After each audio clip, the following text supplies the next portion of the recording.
ayat inti sekolah sahabat kita pada hari Sabat ini terdapat di Yohanes 5 ayat 39.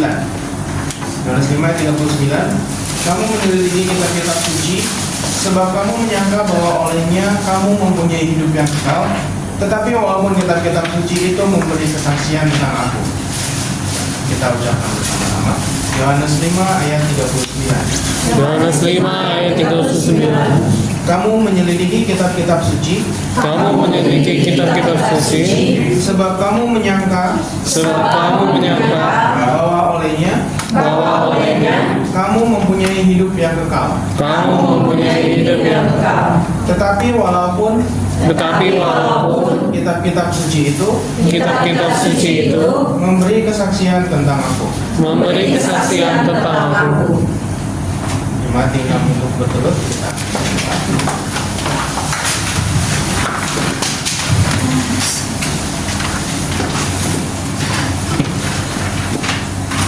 Kita berdoa. Tuhan Allah Bapa kami yang bertata dalam kerajaan surga, puji syukur Bapa atas berkat kepada kami yang kami telah rasakan sepanjang malam kami. Terima kasih karena pagi Sabat ini Kau telah mengurus kami dari tempat hidup kami masing-masing dengan tubuh yang sehat dan tidak pernah setahun. Bapak, pada pagi Sabat ini kami telah berkumpul di gereja Paru Panjang. Kiranya Engkau menyertai kami, memberkati kami sepanjang acara peribadatan kami sepanjang satu hari Sabat ini, Bapak. Juga saudara-saudara kami yang mungkin masih dalam perjalanan maupun yang tidak sempat hadir bersama-sama dengan kami pada hari Sabat ini, kiranya Engkau menyertai, membimbing mereka hingga pada Sabat yang akan datang mereka akan kembali berkumpul bersama kami di tempat ini untuk memuji muliakan nama. Ampunkan kami kiranya segala dosa pelanggaran yang kami berbuat, dalam nama yang berdoa. Amin.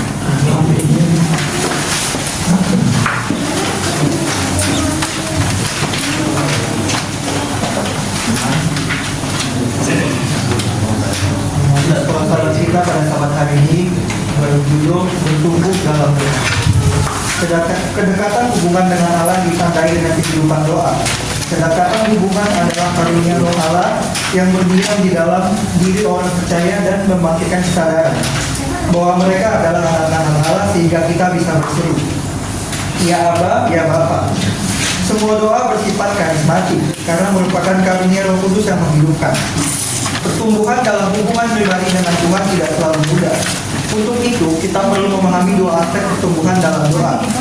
Pertumbuhan dalam doa tampaknya mengikuti pola perkembangan yang mirip dengan pertumbuhan dalam pernikahan.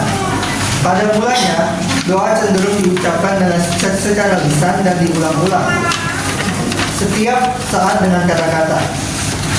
Orang Kristen yang masih muda mengasihi Allah berdasarkan pertimbangan yang egois dan kebutuhan untuk mengisi setiap saat dengan kata-kata. Orang Kristen yang masih muda mengasihi Allah berdasarkan kepentingannya sendiri, dan hal itu tercermin melalui doa-doa yang berpusat pada pergumulan pribadi, sekalipun mungkin sah-sah saja. Seseorang yang bertumbuh dalam doa bergerak lebih jauh dan lebih jauh dari doa-doa permohonan yang berpusat pada kepentingan sendiri dan mulai beralih pada doa pemujaan dan ucapan syukur kepada Allah. Doa-doa teragung adalah doa-doa di mana Allah berdoa di dalam kita. Demikian juga Roh membantu kita dalam kelemahan kita, sebab kita tidak tahu bagaimana sebenarnya harus berdoa. Tetapi Roh sendiri berdoa untuk kita kepada Allah dengan keluhan-keluhan yang tidak terungkapkan. Untuk waktu yang berikut ini kita akan mendengarkan berita mision yang akan dibawakan oleh Samuel. Selamat pagi dan sahabat saudara. Ini tahun dan ini adalah Sabat Rapi tahun 2024. Baik, bacaan misi kita pada pagi hari ini yang disampaikan oleh Josephine dari Alaska. Ini ada dua orang kakak beradik di desa kecil Tokyo dan penduduk di Alaska, dan perempuan ini yang bernama Josephine dan Emily, mereka sedang berjalan di musim panas dengan santai dan di mana matahari yang sangat terik dan tidak banyak yang akan dilakukan oleh kedua anak ini, Josephine dan Emily, adalah musim panas yang panjang di desa mereka. Dan Emily yang berusia 12 tahun dia berkata kepada kakaknya, kami di depan kita ini ada gereja masih Advent hari ketujuh, ada sekolah Alkitab liburan di gereja ini. Dan dia katakan saya akan pergi. Dan baginya bahwa sekolah Alkitab liburan itu menarik dan tentunya banyak cerita kegiatan yang akan mereka dengar. Dan Emily yang menarik kakaknya untuk ikut di dalam liburan Alkitab ini. Dan Yosephine itu dia berkeras hati, dia tidak mau hadir dan dia tidak mau mengikuti ajakan daripada Emily. Dan dia katakan saya tidak mau ikut dan tidak akan pergi. Ya, mungkin saya tidak mau pergi. Tapi Yosephine itu terus berbicara, dia sebagai seorang kakak, saya tidak akan melakukan, saya tidak akan melakukan. Dan Emily itu merasa sedih sekali. Tapi hanya sesaat saya bertekad untuk memenangkan perdebatannya dengan kakaknya. Saya mau pergi, tapi pintu menangkap perempuan dengan tajam dan dia kebiasaan daripada kakaknya ini mengunyah tembakau. Baik, dikatakan oleh kakaknya, ayo kita pergi. Dan itulah Yosephine diajak untuk ke gereja untuk pertama kalinya. Dan mereka pun berbaris di bangku yang paling belakang dan Emily pun bergabung dengan 20 anak yang mengikuti kegiatan kita tersebut. Tetapi beberapa saat setelah seorang pendeta gereja yang mendatangi Yosephine, dia memperkenalkan dirinya bahwa dia adalah pendeta dan dia melihat bahwa Yosephine lebih tua dari kebanyakan anak-anak yang lain. Dan dia bertanya kepada Yosephine apakah Yosephine bersedia untuk membantu atau mungkin membagi makanan ringan dan bahan-bahan lain di sekolah tersebut. Yosephine pun setuju. Setelah dia dan Emily kembali ke gereja setiap malamnya di masa liburan mereka. Dan menjelang akhir sekolah Alkitab liburan, pendeta pun mengundang Yosephine ini untuk ikut perkemahan panas di musim panas untuk anak-anak. Di sana dia pun pergi, ada yang bus, ada yang pesawat, ada yang perahu untuk menyukai dengan setiap gagasan yang disampaikan. Dan yakin bahwa tidak terlalu tua juga untuk mengikuti perkemahan tersebut karena dia sudah berusia 12 tahun dan dikatakan oleh pendeta Chet, itu pun tidak akan menjadi masalah asalkan kau mau membantu di setiap camp. Dan senyuman yang lebar pun yang diberikan oleh Yosephine karena dia akan mampu untuk membantu kegiatan tersebut. Dan saudara Yosephine pun sangat menyukai perkemahan di musim panas dan dia pun kembali lagi pada tahun-tahun ke depan berikutnya untuk mengikuti acara perkemahan di masa Advent hari ke-7 supaya dia pun semakin dekat dengan Yesus dan semakin bertumbuh imannya kepada Yesus. Dan dia pun menggunakan waktunya untuk terus bekerja. Namun ketika dia pun membawa 7-10 anak dari desanya untuk mengikuti perkemahan tersebut. Anak-anak pun tidak banyak pekerjaan di masa musim panas, tetapi dari mereka ada yang mudah marah, ada juga yang mudah tersinggung, bahkan juga ada yang menjengkelkan untuk menjalani hal-hal tersebut. Dan di dalam namun anak-anak seperti Yosephine itu pun ada yang mendengar tentang Yesus di perkemahan dan mereka terus belajar dan membantu untuk menghentikan kebiasaan mereka untuk mengunyah tembakau ataupun nikotin. Dan mereka selesai dari perkemahan mereka pun mengetahui bahwa mereka bersama dengan Yesus yang tidak membosankan kehidupan mereka. Dan sama seperti adiknya Emily juga pernah ke gereja, Yosephine ini pun terus membawa anak-anak itu menggunakan tidak lagi menggunakan nikotin dan sebagainya. Dia pun merasa senang di Campbellise mereka pun selalu menjalani tersebut. Kemudian di danau dekat Birmingham di Alaska adalah satu-satunya perkemahan musim panas gereja masih Advent hari ke-7 yang khusus melayani anak-anak penduduk Alaska. Dan bagian dari persembahan sahabat ke-13 di tahun 2015 telah membantu memperbaiki perkemahan dengan kabin baru serta toilet kamar mandi yang sebenarnya. Dan katakan terima kasih karena mempunyai waktu dan kesempatan untuk membagikan kasih Yesus di Alaska dengan persembahan sahabat ke-13. Dan kali ini salah satu proyek sahabat ke-13 akan membantu menyebarkan Injil dan pengaruh di Bethel, Alaska. Dan persembahan ini juga akan mendukung proyek penjangkauan di St. Louis, Missouri, di Baltimore, Maryland. Dan satu juga terima kasih atas persembahan berarti daripada saudara-saudara. Tuhan memberkati. Terima kasih Om atas permisannya. Sebelum kita berpisah ke UKS masing-masing, kita akan mendengarkan satu lagu pujian yang akan dibawakan oleh seluruh kaum adat.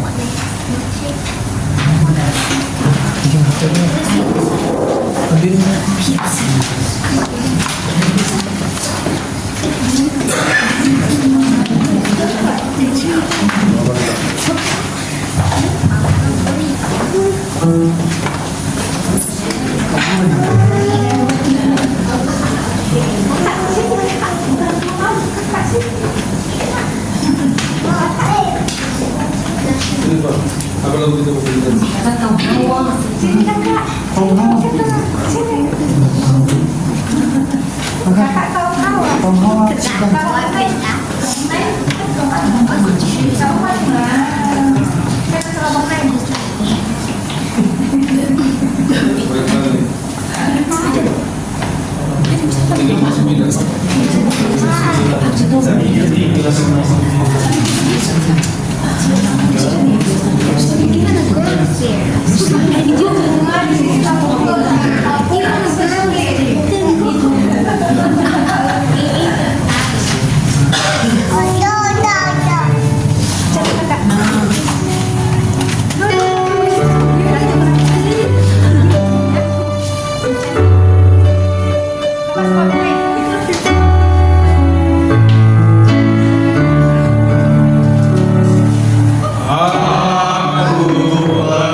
Pada waktu yang berikut ini kita akan berpisah ke UKSS kita masing-masing.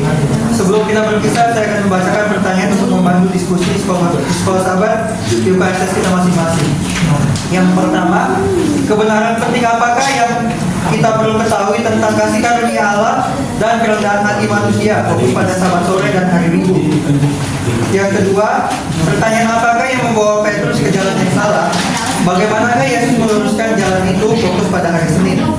Yang ketiga, bagaimanakah Yesus menggambarkan fondasi palsu yang menjadi dasar iman para pemimpin agama Israel, fokus pada hari Selasa dan hari Rabu. Dan yang terakhir, apakah rahasia pertumbuhan dan kesehatan spiritual, fokus pada hari Kamis.